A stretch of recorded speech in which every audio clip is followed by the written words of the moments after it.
Hi everyone, it's Tim from San Antonio Zoo. We're just about to talk to Craig, but we only have one mic, but our camera person says it's okay because we're both very loud people. So we're here with Craig, and we're in what's called the Mexican Montane Room, which is a room that contains a lot of snakes from the mountains of Mexico. And I'm going to introduce Craig. How many years have you worked here, Craig? 7.5 years. And how many years doing reptile work?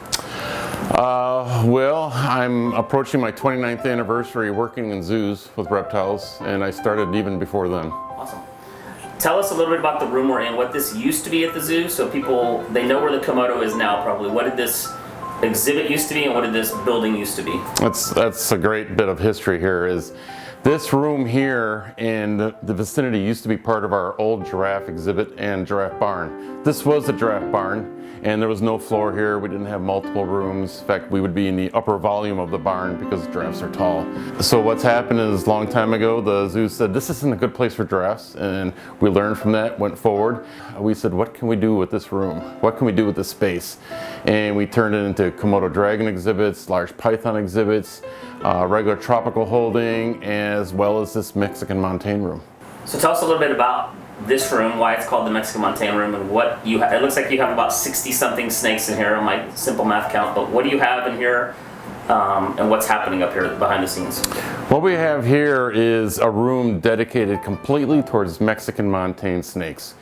We have 67 individual snakes in this room right now, about 13 species and subspecies, primarily rattlesnakes, mostly vipers. We just have one garter snake species in here.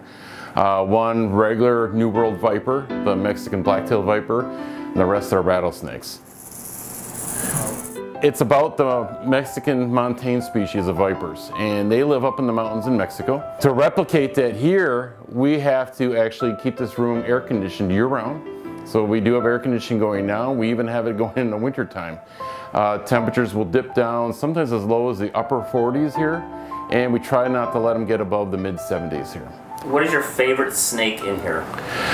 That is... And you have to pick one. I have to pick one. Boy, that is really tough. I think if I had to pick one favorite run right now, it might be these New Mexico Originals rattlesnakes. I guess you could say she's my favorite in the room right now is because she kind of made the zoo famous. She had babies in 2016. In fact, we have one right here. And that was the first time this species has had reproductive success in zoos in North America ever. So I'll go with that as my favorite for right now. My favorite is the banded rocks rattlesnakes, because I just think they're gorgeous. The green on them and the colors and stripes, they're a beautiful snake. They are fabulous. Do you want to take a snake out or look at a snake? Or sure, with a snake? We could do that. Let's see. Garter snake? Oh, you want to start with the training wheels. This is an Armstrong's dusky rattlesnake, also known as a western dusky rattlesnake.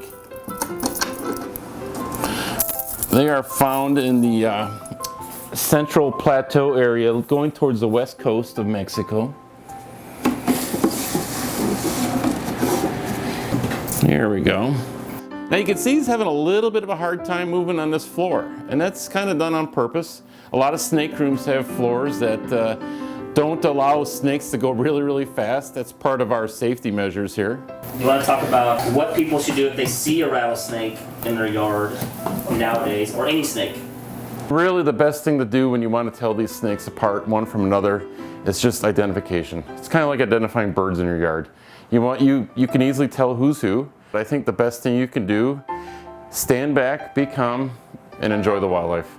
If it's a rattlesnake, you got to remember that rattlesnake actually wants nothing to do with you. And their first line of defense is hopefully you won't even see them. If you do see them, then they go to plan B, and that's to rattle their tail. They usually put their head up, that classic little pose with their head up high and the rattle going away. And if you watch closely, the whole time they're backing away. They want nothing to do with you. And if you stay still, stay calm, that snake's going to keep on backing away from you, and eventually it's going to stop rattling and start to slither off. And they're good for the environment. They play an essential role in keeping our rodent populations in check. We don't want tons of rats and mice and all that going around. Everything serves a role, but when rats and mice and their populations get too high, we actually started to get into the point where we can get diseases that can transfer to us. So be respectful to snakes, leave them alone. If one's in your house or in your garage, you can call someone to come remove it. Exactly. You don't need to get the shovel out or the shotgun and kill it. They're good for us. We need them. All right, well, thanks for the tour of the Mexican Montane Room. Tune back in, we'll have a lot more videos coming up. If you can, please donate to the zoo's emergency fund at sazoo.org. We're closed, we have no ability to generate income with no visitors, so we really need the community to donate and help us operate and keep these facilities and this conservation work going and the care of our animals here at the zoo until we can invite everybody back, which we hope will be sooner than later. But thank you again, thank you, Craig, and thanks to all the snakes. Thanks, everyone. And thanks for having a ladder. Anytime.